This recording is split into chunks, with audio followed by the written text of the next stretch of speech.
The way our performance is measured is changing for the first time in 50 years. And in response to the new target by Welsh Government, we're introducing new call categories so that people with a life or death emergency get help as quickly as possible, while people with a less serious clinical need, who may not even need an ambulance, get more suitable care. Let's take a closer look.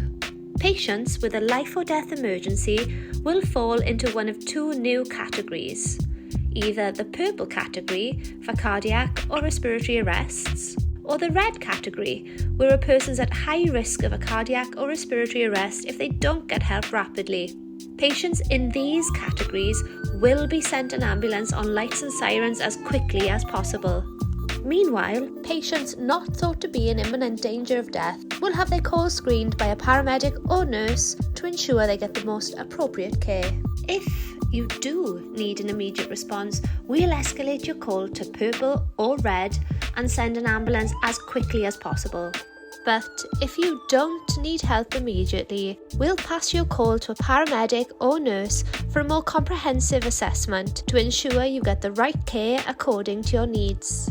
That could still be an ambulance, but it could also be an advanced paramedic practitioner in a car, a community welfare responder, an appointment with your GP, self-care advice, or something else. The primary measure for purple calls will be the percentage of people to have a heartbeat restored after a cardiac arrest, and Welsh Government expects us to respond to purple and red calls in an average of 6 to 8 minutes. Every second counts in a cardiac arrest, and early intervention, often from a bystander, will give a person the best possible chance of survival.